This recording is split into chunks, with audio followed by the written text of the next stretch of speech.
Hi ನಮಸ್ಕಾರ. ನೀವು ನೋಡ್ತಿದ್ದೀರಾ ವಿಕಿಪೀಡಿಯಾ ಅಫಿಷಿಯಲ್ ಯೂಟ್ಯೂಬ್ ಚಾನಲ್. ಒಂದು ಹೊಸ ವಿಡಿಯೋಕ್ಕೆ ನಿಮಗೆ ಸ್ವಾಗತ. ಈ ಒಂದು ವಿಡಿಯೋದಲ್ಲಿ ನಾವು ವರ್ಲ್ಡ್ ಟೆಸ್ಟ್ ಚಾಂಪಿಯನ್ಶಿಪ್ ಫೈನಲ್, ಅದುವೇ ನಮ್ಮ ಇಂಡಿಯಾ ವರ್ಸಸ್ ನ್ಯೂಜಿಲೆಂಡ್ ನಡುವೆ ನಡೆಯುವಂತಹ ಒಂದು ಹಣಾಹಣಿ ಹೈ ವೋಲ್ಟೇಜ್ ಮ್ಯಾಚ್ ನ ಬಗ್ಗೆ ಒಂದು ಡೀಟೇಲ್ಡ್ ಅನಾಲಿಸಿಸ್. ಮೈನ್ ಫೋಕಸ್ ನಮ್ಮದು ಇಂಡಿಯಾದ ಮೇಲೆ ಇರುತ್ತೆ, ಇಂಡಿಯನ್ ಟೀಮ್ ಅನಾಲಿಸಿಸ್ ಮೇಲೆ. ಹಾಗೆ ಒಂದು ಸಣ್ಣ ಪುಟ್ಟ ನ್ಯೂಜಿಲೆಂಡ್ ಟೀಮ್ ಅನಾಲಿಸಿಸ್ ಕೂಡ ನಾವು ಮಾಡ್ತೀವಿ. ನಮ್ಮೊಂದಿಗಿದೆ ನಮ್ಮ ಇಬ್ರು ಗೆಳೆಯರು, ನಮ್ಮ ಸೌರಭ್ ಹಾಗೂ ತರುಣ್ ಅವರು. Welcome to the show.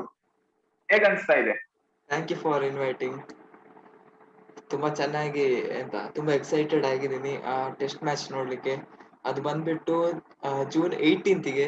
So ಈಗಾಗಲೇ ನ್ಯೂಜಿಲೆಂಡ್ ಅವರು ಒಂದು 2 ಟೆಸ್ಟ್ ಮ್ಯಾಚ್ ಆಡ್ತಾರೆ. ಫಸ್ಟ್ ಟೆಸ್ಟ್ ಮ್ಯಾಚ್ ಆಗಿದೆ, ಈಗ ಸೆಕೆಂಡ್ ಟೆಸ್ಟ್ ಮ್ಯಾಚ್ ಕರೆಂಟ್ಲಿ ಆಗ್ತಿದೆ. ಹಾಗೂ ಇಂಡಿಯನ್ ಟೀಮ್ ಅವರಿಗೆ ಕೂಡ ಒಂದು ಒಳ್ಳೆ ಪ್ರಾಕ್ಟೀಸ್ ಕೂಡ ಆಗ್ತಿದೆ. ಇವತ್ತೊಂದು ಪ್ರಾಕ್ಟೀಸ್ ಮ್ಯಾಚ್ ಕೂಡ ಆಗಿತ್ತು. ರಿಷಬ್ ಪಂಟ್ ಹಾಗೂ ಶುಭ್ಮನ್ ಗಿಲ್ ಅವರು ಕೂಡ ಚೆನ್ನಾಗಿ ಪರ್ಫಾರ್ಮ್ ಮಾಡಿದ್ರು. ಸೊ ಪ್ರಾಕ್ಟೀಸ್ ಇಂದ ಏನು ಕೊರತೆ ಇಲ್ಲ. ಎರಡು ತಂಡದವರು ಕೂಡ ಚೆನ್ನಾಗಿ ಪರ್ಫಾರ್ಮ್ ಮಾಡ್ತಿದ್ದಾರೆ. Ultimately it is a very good moment for team India and team New Zealand. ಯಾಕೆಂದ್ರೆ ಇದು first world test championship first time ಆಗ್ತಿರೋದು. ಫಸ್ಟ್ ಎಡಿಷನ್ ಅಲ್ಲೇ ನಾವು ಇಂಡಿಯನ್ ಟೀಮ್ ಕ್ವಾಲಿಫೈ ಆಗಿರಲ್ಲ, ಒಂದು ಹೆಮ್ಮೆಯ ವಿಷಯ. ಅಫ್ಕೋರ್ಸ್ ನನ್ಗೂನು ಸೌರಭ್ ಹೇಳಿದ ಮಾತಿಗೆ ಒಪ್ಕೊಂತೀನಿ. ಅದ್ರ ಜೊತೆಗೆ 150 ವರ್ಷದ ಇತಿಹಾಸ ಇರುವಂತ ಟೆಸ್ಟ್ ಮ್ಯಾಚ್, ಅದರಲ್ಲಿ ಫಸ್ಟ್ ಟೈಮ್ ಹಿಂಗೆ ಒಂದು ವರ್ಲ್ಡ್ ಟೆಸ್ಟ್ ಸೀರೀಸ್ ಅಂತ ಮಾಡಿ 2 ವರ್ಷ ಎಲ್ಲ ಟೀಮ್ಗಳು ಆಡಿ ನಮ್ಮ ಭಾರತ ಸೆಲೆಕ್ಟ್ ಆಗಿದೆ. ಅದರಲ್ಲಿ ತುಂಬಾ ಹೆಮ್ಮೆ ಇದೆ. ಮತ್ತೆ 12 ದೇಶಗಳಲ್ಲಿ ಲೈಕ್ ಟಾಪ್ 2 ದೇಶಗಳು ಸೆಲೆಕ್ಟ್ ಆಗುತ್ತೆ. ಅದು ಪಾಯಿಂಟ್ಸ್ ಲೆಕ್ಕದಲ್ಲಿ. ಅದರಲ್ಲಿ ಭಾರತನೇ ಅಗ್ರಸ್ಥಾನ ತಗೊಂಡಿತ್ತು. ಅದೂನು ಒಂದು ಪ್ರೌಡ್ ಮೂಮೆಂಟ್ ಅಂತಾನೆ ಹೇಳ್ಬೋದು. ಸೊ ತುಂಬಾ ಎಕ್ಸೈಟೆಡ್ ಆಗಿದೆ. ಈ ವಾರನೇ ಇರೋದ್ರಿಂದ ಬೈ ನೆಕ್ಸ್ಟ್ ವೀಕೆಂಡ್ ಬರೋಷ್ಟೊತ್ತಿಗೆ ಅದು ಪಿನಾಕಲ್ ಮುಟ್ಟಿರತ್ತೆ ಎಕ್ಸೈಟ್ಮೆಂಟ್ ಅಂತ ನಾನು ಅನ್ಕೊಂತೀನಿ. Okay, for the first time ನೋಡೋದಾದ್ರೆ ಒಂದು ಟೆಸ್ಟ್ ಮ್ಯಾಚ್ ಗೆ ಈ ತರ ಒಂದು ಹೈಪ್ ಇರೋದನ್ನ ನಾನು ಕಂಡಿದ್ದೀನಿ. ಈಗ ನಾರ್ಮಲ್ ಹೈಪ್ ಈಗ ಯಾವಾಗ ವರ್ಲ್ಡ್ ಕಪ್ ಗೆ, T20 ವರ್ಲ್ಡ್ ಕಪ್ ಗೆ, IPL ಗೆ ಹೈಪ್ ಇರೋದನ್ನ ನೀವು ಕಂಡಿರ್ತೀರಾ. ಫಾರ್ ದ ಫಸ್ಟ್ ಟೈಮ್ ಒಂದು ಟೆಸ್ಟ್ ಮ್ಯಾಚ್ ನ ಇಷ್ಟು ಜನ ನೋಡ್ತಾರೆ. ಇದು ಕೆಲವರು ಒಪಿನಿಯನ್ ಏನ್ ಹೇಳ್ತಾರೆ ಗೊತ್ತಾ, ಟೆಸ್ಟ್ ಮ್ಯಾಚ್ ಗೆ ಅದ್ 5 ದಿನ ಯಾವ ನೋಡ್ತಾನೆ, ಬೋರಿಂಗ್. ಕೆಲವರು ಒಪಿನಿಯನ್ ಇಷ್ಟ ಆಗಲ್ಲ ಅವರಿಗೆ, ಯಾಕಂದ್ರೆ ಅದು it's a game of patience ಇದ್ದವ್ರು ಮಾತ್ರ ಅದ್ ನೋಡಕ್ ಆಗುತ್ತೆ ಟೆಸ್ಟ್ ನ. ಇನ್ನು ಕೆಲವರಿಗೆ ಬೇಗ ರಿಸಲ್ಟ್ ಬೇಕು. T20 ಆಗಿ ಪಕ್ಕ ಒಂದು 5 ಓವರಿಗೆ 50 ರನ್ ಸೂಪರ್ ಚೇಸ್ ಆ ತರ ಇರ್ತಾರೆ ಕೆಲವರು. ಇನ್ನು ಟೆಸ್ಟ್ ಮ್ಯಾಚ್ ಇಷ್ಟಪಡೋರು ತುಂಬಾನೇ ಕಡಿಮೆ. ಟ್ರೂ ಕ್ರಿಕೆಟ್ ಫ್ಯಾನ್ಸ್ ಮಾತ್ರನೇ ಟೆಸ್ಟ್ ಮ್ಯಾಚ್ ಇಷ್ಟಪಡ್ತಾರೆ ಅಂತ ನನ್ನ ಅನಿಸಿಕೆ. ಈಗ ಈಗ ಎಲ್ಲರೂ ಕೂಡ ಆಲ್ಮೋಸ್ಟ್ ಎಲ್ಲ ಕ್ರಿಕೆಟ್ ಫ್ಯಾನ್ಸ್ ಕೂಡ ಟೆಸ್ಟ್ ಮ್ಯಾಚ್ ಗೋಸ್ಕರ ಕಾಯ್ತಾ ಇದ್ದಾರೆ. ಅದೇ ಟೆಸ್ಟ್ ಮ್ಯಾಚ್ ಯಾವ ಟೆಸ್ಟ್ ಮ್ಯಾಚ್ ಅವ್ರು ಬೋರಿಂಗ್ ಅಂತ ಹೇಳ್ತು, ಅದೇ ಟೆಸ್ಟ್ ಮ್ಯಾಚ್ ಗೋಸ್ಕರ ಈಗ ಜನ ಆತುರದಿಂದ ಕಾಯ್ತಾ ಇದ್ದಾರೆ. ವಿನ್ ಆಗಕ್ಕೆ ಇಂಡಿಯಾ ಫಸ್ಟ್ ವಿನ್ ಆಗುತ್ತೆ ಅಂತ ಹೇಳ್ತಾರೆ, but we have to wait and watch. Okay, analysis ಶುರು ಮಾಡೋಣ. ಸ್ಕ್ರೀನ್ ಶೇರ್ ಮಾಡ್ತೀರಾ ಸೌರಭ್? ಸ್ಕ್ರೀನ್ ಶೇರ್ ಮಾಡ್ತೀನಿ, ಅಲ್ಲಿ ತನಕ ನೀವು ಶುರು ಮಾಡ್ಬೇಕು. ಸ್ಕ್ರೀನ್ ಶೇರ್ ಮಾಡಿದ್ದೀನಿ, ಕಾಣ್ತುಂಟಾ? ಎಸ್ ಕಾಣ್ತಾ ಇದೆ. ಇದು ನ್ಯೂಜಿಲೆಂಡ್ ವರ್ಸಸ್ ಇಂಡಿಯಾ. ಅಲ್ಲ, ನೀವು ದೊಡ್ಡದು ಪ್ಲೇ ಮಾಡಿ ಫಸ್ಟ್ ಇಂದ. ಮಾಡ್ತೇನೆ. ಓಕೆ, ನ್ಯೂಜಿಲೆಂಡ್ ವರ್ಸಸ್ ಇಂಡಿಯಾ ಮೊದಲನೆಯ ವರ್ಲ್ಡ್ ಟೆಸ್ಟ್ ಚಾಂಪಿಯನ್ಶಿಪ್ ಫೈನಲ್ 2021. ತುಂಬಾನೇ ಎಕ್ಸೈಟೆಡ್ ಆಗಿದ್ದೀವಿ. ಅಂಡ್ ತರುಣ್ ಅವರೇ, ಈ ಮ್ಯಾಚ್ ನ ಮುಖಾಂತರ 2019 ಸೆಮಿಫೈನಲ್ ನ ರಿವೆಂಜ್ ತಗೊಳ್ತಾರ ಟೀಮ್ ಇಂಡಿಯಾ? ನಿಮ್ಮ ಅನಿಸಿಕೆ ಅದ್ರ ಬಗ್ಗೆ? ಅಂದ್ರೆ ಸ್ಪೋರ್ಟ್ಸ್ ಅಲ್ಲಿ ಸ್ವಲ್ಪ ಟೀಮ್ಗಳಿಗೆ ರಿವೆಂಜ್ ತಗೋಬೇಕು ಅಂತ ಅನ್ಸುತ್ತೆ. ಬಟ್ ನ್ಯೂಜಿಲೆಂಡ್ ಅಂತ ಲೈಕ್ ಪ್ರೊಫೆಷನಲ್ ಟೀಮ್, ಮತ್ತೆ ತುಂಬಾ ಜನ ಜೆಂಟಲ್ಮ್ಯಾನ್ ಕ್ರಿಕೆಟರ್ಸ್ ಇದೆ. ಅವರು ಯಾರನ್ನಾನು ಗೆದ್ದ ಕೂಡ್ಲೆ ತುಂಬಾ ಬೀಗೋದಾಗ್ಲಿ, ಸೋತ್ ಕೂಡ್ಲೆ ತುಂಬಾ ಕುಗ್ಗೋದಾಗ್ಲಿ ಅಂತ ಟೀಮ್ ಅಲ್ಲ. ಲೈಕ್ ನೀವು ಬಾಂಗ್ಲಾದೇಶ್ ಅಂತ ತಗೊಂಡ್ರೆ, ಅವರು ಒಂದೇ ಒಂದು ಗೆಲುವು ತಗೊಂಡ್ರುನು ಇನ್ನೊಬ್ಬರನ್ನ ಹೀಯಾಳಿಸೋ ಅಂತ ಬಿಹೇವಿಯರ್ ನ ತುಂಬಾ ವ್ಯಕ್ತಪಡಿಸ್ತಾರೆ. ಅದಕ್ಕೆ ಇನ್ನೊಬ್ರು ಕೆರಳೋಗ್ತಾರೆ. ಸೊ ಈ ತರದ ತುಂಬಾ ಟೀಮ್ ಅಲ್ಲ. ಸೊ ಎಲ್ಲರಿಗೂ ಸೋಲು ಗೆಲುವು ಅನ್ನೋದು ಇದ್ದೇ ಇರುತ್ತೆ. ಸೊ ಮೋರ್ ದೆನ್ ರಿವೆಂಜ್ ಅನ್ನೋದಕ್ಕಿಂತ ಇಲ್ಲಿ ವಿನ್ ಆಗ್ಬೇಕು ಅಂತ ಆಸೆ. ಲೈಕ್ ಫಸ್ಟ್ ನಾವು ಏನೇ ಮೊದಲು ಸಂಬಳ ತಗೊಳ್ಳೋದಾಗ್ಲಿ, ಮೊದಲನೇ ಸತಿ ನಾವು ಕಾಲೇಜ್ಗೆ ಹೋಗೋದಾಗ್ಲಿ, ಎಲ್ಲಾನು ತುಂಬಾ ಎಕ್ಸೈಟಿಂಗ್ ಆಗಿರುತ್ತೆ. ಅದೇ ತರ ಮೊದಲನೇದು ಯಾವಾಗ್ಲೂ ಜ್ಞಾಪಕ ಬರುವಂತ ಕ್ಷಣಗಳು ಅದಕ್ಕೆ ಇದು ಫಸ್ಟ್ ಟೈಮೇ ಆಗ್ ನಡೀತಾ ಇದೆ. ನಾವು ಧೋನಿ ಅವರು first time T20 world cup ತಗೊಂಡಾಗ ಅದ್ರ ಮಹತ್ವನೇ ಬೇರೆ ಆಗೋಯ್ತು. ಅದಾದ್ಮೇಲೆ ಇಂಡಿಯನ್ ಕ್ರಿಕೆಟ್ ಲೈಕ್ ಪಾತೆ ಚೇಂಜ್ ಆಗೋಗ್ಬಿಡ್ತು ಅಂತ ನಾವ್ ಹೇಳ್ಬೋದು. ಆ ತರಾನೇ ಇದೂನುವೆ ಏನಾದ್ರೂ ಚೆನ್ನಾಗ್ ಆಯ್ತು ಅಂದ್ರೆ ಟೆಸ್ಟ್ ಕ್ರಿಕೆಟ್ಗೂನು ಒಳ್ಳೇದಾಗತ್ತೆ. ಜೊತೆಗೆ ನಮ್ಮ ವ್ಯೂವರ್ಶಿಪ್ ಕ್ರಿಕೆಟ್ಗೆ ಅಂತ ಏನಿದೆ ಅದು ಏಷ್ಯನ್ ಸಬ್ ಕಾಂಟಿನೆಂಟ್ಸ್ ಮಾತ್ರ ಇದೆ. ಸೊ ಅದೂನು ಎಕ್ಸ್ಪ್ಯಾಂಡ್ ಆಗ್ಲಿ ಅಂತ ನಾನ್ ಕೇಳ್ಕೊಂತೀನಿ. ಓಕೆ, ಈ ತರ ಮಾಡೋದ್ರಿಂದ ಟೆಸ್ಟಿಗೂ ಕೂಡ ಒಂದು ವರ್ಲ್ಡ್ ಕಪ್ ರೀತಿ ಫಾರ್ಮ್ಯಾಟ್ ಇಟ್ಟಿರೋದ್ರಿಂದ ಟೆಸ್ಟ್ ಕ್ರಿಕೆಟ್ ಇನ್ನು ಮುಂಬರುವ ದಿನಗಳಲ್ಲಿ ಗ್ರೋತ್ ಆಗುವ ಸಾಧ್ಯತೆ ಇದೆಯಾ ನಿಮ್ಮ ಅನಿಸಿಕೆಯ ಪ್ರಕಾರ? ಲೈಕ್ ಹೌ ಈಗ ವರ್ಲ್ಡ್ ಕಪ್ ಈಗ ಹೇಗೆ ಇಡೀ ವಿಶ್ವನೇ ಕಾಯ್ಕೊಂಡು ಕೂರ್ತಿದೆ ನೋಡಕ್ಕೆ, ಹಾಗೆ ಇನ್ ಮುಂದೆ ಟೆಸ್ಟ್ ಕ್ರಿಕೆಟ್ ಅಲ್ಲಿ ಕೂಡ ನಮ್ಮ ಆರ್ಡಿನರಿ ಜನರ ಬಗ್ಗೆ ಇಂಟ್ರೆಸ್ಟ್ ಹುಟ್ಟಾಕುತ್ತಾ ಈ ತರ ಮಾಡೋದ್ರಿಂದ? ಫಸ್ಟ್ ಆಫ್ ಆಲ್ ಏನಾಗುತ್ತೆ? ಕ್ರಿಕೆಟರ್ಸ್ಗೆ ನಿಮ್ಗೆ ಕೊಟ್ರೆ ಅವ್ರು ಯಾವಾಗಾದ್ರೂ ಯಾವ್ದೇ ಒಳ್ಳೆ ಕ್ರಿಕೆಟರ್ಗೆ ಹೋಗಿ ಕೇಳಿದ್ರೆ ಟೆಸ್ಟ್ ಮ್ಯಾಚ್ ಆಡ್ತೀನಿ ಅಂತಾನೆ ಹೇಳೋದು. ಅದಂತೂ ಇದ್ದೇ ಇದೆ. ಕ್ರಿಕೆಟರ್ಸ್ಗೆ ಅದು ಫಸ್ಟ್ ಪ್ರೀತಿಯಾಗೆ ಉಳ್ಕೊಳತ್ತೆ. But as a normal audience ಇದು ಯಾವಾಗ್ಲೂ ವರ್ಲ್ಡ್ ಕಪ್ ಅಂದ್ರೆ ಜಗತ್ತನ್ನೇ ಗೆದ್ಬಿಟ್ಟೆ ಅನ್ನೋ ಒಂದು ಭಾವನೆ ಬರುತ್ತಲ್ವಾ, ಅವಾಗ ನೀವು ಜಾಸ್ತಿ ಎಕ್ಸೈಟ್ಮೆಂಟ್ ನೀವು ತೋರಿಸ್ತೀರಾ. ಇವಾಗ ಬಾರ್ಡರ್ ಗವಾಸ್ಕರ್ ಟ್ರೋಫಿ ಅಂತ ಹೇಳ್ಬಿಟ್ಟು ಶ್ರೀಲಂಕಾ ಮೇಲೆ ಆಡೋದು ಬೇರೆ ಇರುತ್ತೆ, ಏಷ್ಯನ್ ಕಪ್ ಅಂತ ಹೇಳ್ಬಿಟ್ಟು ಆಡೋದು ಬೇರೆ ಇರುತ್ತೆ. ಸೊ ನಾನು ಒಂದು ಎಕ್ಸಾಂಪಲ್ ಕೊಡ್ತಾ ಇರೋದು, ಲೈಕ್ ಇವಾಗ ನೀವು ಆಶಸ್ ಗೆ ನೋಡಿದ್ರೆ ಇಂಗ್ಲೆಂಡ್ ಮತ್ತು ಆಸ್ಟ್ರೇಲಿಯಾ ತುಂಬಾ ಸತಿ ಆಡ್ಬೋದು, ಬಟ್ ಆಶಸ್ ಅಂತ ಬಂದ್ ಕೂಡ್ಲೆ ಅವ್ರು ಯಾವ ಲೆವೆಲ್ಗೆ ಇಳಿದ್ಬಿಡ್ತಾರೆ ಅಂದ್ರೆ ಲೈಕ್ ವರ್ಲ್ಡ್ ಕಪ್ ಗಿಂತ ಜಾಸ್ತಿ ಆಗಿ ಅದನ್ನ ನೋಡ್ತಾರೆ. ಸೊ ಆತರ ಒಂದ್ ಬ್ರ್ಯಾಂಡ್ ಕ್ರಿಯೇಟ್ ಮಾಡಿದ್ರೆ ಡೆಫಿನೆಟ್ ಆಗಿ ಇದೂನು ನೆಕ್ಸ್ಟ್ ಲೆವೆಲ್ಗೆ ಹೋಗುತ್ತೆ ಅಂತ ನನ್ಗನ್ಸುತ್ತೆ. ಯಾಕಂದ್ರೆ ಕ್ರಿಕೆಟರ್ಸ್ಗೆ ತುಂಬಾ ಇಷ್ಟ, ಯಾವ್ದೇ ಲೆವೆಲ್ ಆಡಿರ್ಲಿ ಕ್ರಿಕೆಟರ್ಸ್ಗಂತೂ ಟೆಸ್ಟ್ ಮ್ಯಾಚ್ ನೋಡಕ್ ಇಷ್ಟ. ಯಾಕಂದ್ರೆ ಟ್ರೂ ಸ್ಕಿಲ್ ಗೊತ್ತಾಗೋದು ಇದ್ರಲ್ಲೇ. ನಿಮ್ಗೆ T20 ಅಲ್ಲಿ ಒಂದೊಂದ್ಸತಿ ಏನಾಗುತ್ತೆ, ಬಾಲರ್ಸ್ಗೆ ಹೊಡಿಬೇಕಾಗಿರತ್ತೆ, ಬ್ಯಾಟ್ಸ್ಮನ್ಗೆ ಅವ್ರಿಗೂನು ಪ್ರೆಷರ್ ಇರತ್ತಲ್ವಾ, ಅಂತ ಟೈಮ್ ಅಲ್ಲಿ ವಿಕೆಟ್ಸ್ ಬೀಳೋದು, ಹೊಡಿಯಕ್ ಹೋಗಿ ಏನೋ ಒಂದ್ ಮಿಸ್ಸಿಟ್ ಆಗಿ ಬೌಂಡ್ರಿಯಲ್ಲಿ ಒಂದು ಎಕ್ಸಲೆಂಟ್ ಕ್ಯಾಚ್ ಇಂದ ವಿಕೆಟ್ ಬೀಳುತ್ತೆ. ಅದ್ರಲ್ಲಿ ಬಾಲರ್ಸ್ ಆ ಲೆವೆಲ್ ಸ್ಕಿಲ್ ಏನ್ ಗೊತ್ತಾಗಲ್ಲ. ಬಟ್ ಇಲ್ಲಿ ಬಂದ್ರೆ ನೀವು ಲೈಕ್ ಟ್ರೂ ಪೇಶನ್ಸ್ ಇಡ್ಕೋಬಹುದು, ಪ್ರತಿ ಬಾಲೂನು ಚೆನ್ನಾಗಿರ್ಬೇಕು, ಒಂದ್ ಚೆನ್ನಾಗಿರೋ ಬಾಲ್ ನಲ್ಲಿ ಗುಡ್ ಲೀವ್ ಮಾಡ್ಬೋದು. ಆ ತರ ತುಂಬಾ ಫ್ಯಾಕ್ಟರ್ಸ್ ಬರುತ್ತೆ. ಅದಕ್ಕೆ ಟೆಸ್ಟ್ ಯಾವಾಗ್ಲೂನು ಚೆನ್ನಾಗಿರುತ್ತೆ. ನಾವಂತೂ ಸೆಷನ್ ಬೈ ಸೆಷನ್ ನೋಡ್ತಿರ್ತೀವಿ, ಲೈಕ್ ತುಂಬಾ ಎಕ್ಸೈಟಿಂಗ್ ಆಗಿರುತ್ತೆ. Okay, so okay, next slide ತೋರಿಸಿ. ಸೌರಭ್, ನಿಮ್ಗೆ ಏನಾದ್ರು ಹೇಳಕ್ಕಿದ್ಯಾ ಈ ಫೈನಲ್ಸ್ ಬಗ್ಗೆ? ಅದೇ ಈಗ ಕ್ವಶನ್ ಅರ್ಥ ಆಗಿದೆ ನಿಮ್ಗೆ, ಕೇಳಿಸ್ತಿಲ್ವಾ? ವರ್ಲ್ಡ್ ಕಪ್ ಹಾಗೂ ವರ್ಲ್ಡ್ ಟೆಸ್ಟ್ ಚಾಂಪಿಯನ್ಶಿಪ್ ಅದ್ರ ಬಗ್ಗೆ ರಿಪೀಟ್ ಮಾಡ್ದ ಕ್ವಶನ್? ಸ್ವಲ್ಪ ಇದ್ರಲ್ಲಿ ಬಿಸಿ ಇದ್ದೆ. ಅದೇ ಈಗ ಏನಾಗಿದೆ ಅಂದ್ರೆ, ಈಗ ವರ್ಲ್ಡ್ ಟೆಸ್ಟ್ ಕ್ರಿಕೆಟ್ ಕೂಡ ಒಂದು ಅದೇ ಮಹತ್ವದ ಸ್ಥಾನ ಬಂದಿದೆ. How it is like world cup ಕೂಡ ಹೇಗೆ ಹೈಪ್ ಇದೆ, ಫುಲ್ ಹೈ ಬಿಲ್ಡ್ ಅಪ್ ಕೊಡ್ತಾರೆ ವರ್ಲ್ಡ್ ಕಪ್ ಗೆ, ಈಗ ಹಾಗೆ ಟೆಸ್ಟ್ ಕ್ರಿಕೆಟ್ ಚಾಂಪಿಯನ್ಶಿಪ್ ಕೂಡ ಒಂದು ಒಳ್ಳೆ ದೊಡ್ಡ ಬಿಲ್ಡ್ ಅಪ್ ಆಗಿದೆ. ಸೊ ಅದರಿಂದ ಮುಂಬರುವ ಯಂಗ್ ಜನರೇಷನ್ ಫ್ಯಾನ್ಸ್ ಆಗಿರ್ಬೋದು, ಕ್ರಿಕೆಟರ್ಸ್ ಆಗಿರ್ಬೋದು, ಟೆಸ್ಟ್ ಕ್ರಿಕೆಟ್ ಯಾವ ತರ ಇಂಪ್ಯಾಕ್ಟ್ ಮಾಡುತ್ತೆ, ಸೊ ಟೆಸ್ಟ್ ಕ್ರಿಕೆಟ್ ಮೇಲೆ ಇಂಟ್ರೆಸ್ಟ್ ಬರುತ್ತಾ ಮುಂಬರುವ ಜನರೇಷನ್ ಫ್ಯಾನ್ಸ್ ಗೆ? ಖಂಡಿತ ಬರುತ್ತೆ. ಫ್ಯಾನ್ಸ್ ಗೆ ಬರ್ತದೆ ಅಂತ ಗೊತ್ತಿಲ್ಲ, ಬಟ್ ಡೆಫಿನೆಟ್ಲಿ ಪ್ಲೇಯರ್ಸ್ ಗೆ ಬರುತ್ತೆ. ನಾನು ರೀಸೆಂಟ್ ಆಗಿ ನೋಡಿದ್ದೆ, ದೇವದತ್ ಪಡಿಕ್ಕಲ್ ಅವರು ಹೇಳಿದ್ರು, ಅವ್ರಿಗೇನು 200 ರನ್ ಸ್ಕೋರ್ ಮಾಡ್ಬೇಕಂತ ಉಂಟು ಅಂದ್ರೆ ಟೆಸ್ಟ್ ಫಾರ್ಮೆಟ್ ಅಲ್ಲಿ. ಅವ್ರು ODI ಮೆನ್ಷನ್ ಮಾಡಿಲ್ಲ, T20 ಮೆನ್ಷನ್ ಮಾಡಿಲ್ಲ, ಟೆಸ್ಟ್ ಅಲ್ಲಿ ಸ್ಪೆಸಿಫೈ ಮಾಡಿದಾರೆ. ಅಂದ್ರೆ ತುಂಬಾ ಪ್ಲೇಯರ್ಸ್ ಗೆ ಟೆಸ್ಟ್ ಆಡುವ ಏನು ಡ್ರೀಮ್ ಇದೆ. ಲೈಕ್ ಮೊಹಮ್ಮದ್ ಸಿರಾಜ್ ಅಂತವ್ರನ್ನ ನೋಡಿರ್ಬೋದು. ಡೆಫಿನೆಟ್ಲಿ ಎಲ್ಲ ಪ್ಲೇಯರ್ಸ್ ಗೆ ಟೆಸ್ಟ್ ಆಡೋ ಡ್ರೀಮ್ ಇರ್ತದೆ. So fans point of view ಹೇಳ್ಬೇಕಾದ್ರೆ ಅವರು ಬೇರೆ ಮ್ಯಾಚಸ್ ನೋಡ್ತಾರೆ ಇಲ್ವಾ ಅಂತ ಗೊತ್ತಿಲ್ಲ, ಬಟ್ ವರ್ಲ್ಡ್ ಟೆಸ್ಟ್ ಚಾಂಪಿಯನ್ಶಿಪ್ ಬಂದಾಗ ಅವರು ಒಂದು ಗ್ಯಾರಂಟಿ ಕೊಡ್ತೀನಿ, ಫೈನಲ್ಸ್ ಇದ್ರೆ ನೋಡ್ತಾರೆ. ಮತ್ತೆ ದೊಡ್ಡ ದೊಡ್ಡ ಮ್ಯಾಚಸ್ ಇರ್ತದೆ, ಯಾವ್ದಾದ್ರೆ ಇಂಡಿಯಾ ವರ್ಸಸ್ ಆಸ್ಟ್ರೇಲಿಯಾ ಅಂತದೆಲ್ಲ ನೋಡ್ತಾರೆ. ಬಟ್ ಸ್ವಲ್ಪ ಟೈಮ್ ಬೇಕಾಗುತ್ತೆ ನನ್ನ ಪ್ರಕಾರ. ಸೊ ಸ್ವಲ್ಪ ಟೈಮ್ ಹಿಡಿತದೆ, 4-5 ವರ್ಷ ಬೇಕಾಗ್ಬೋದು. ಸೊ ಮೋಸ್ಟ್ಲಿ ಈ ಫೈನಲ್ಸ್ ನೋಡ್ಬೋದು, ಇಷ್ಟಪಡ್ಬೋದು. ಹೌದೌದು, ಈಗ 1983 ವರ್ಲ್ಡ್ ಕಪ್ ವಿನ್ ಆದ್ಮೇಲೆ ತಾನೇ ಇಂಡಿಯಾದಲ್ಲಿ ಕ್ರಿಕೆಟ್ ಹುಟ್ಟಿದ್ದು, ಇಂಟ್ರೆಸ್ಟ್ ಜಾಸ್ತಿ ಆಗಿದ್ದು.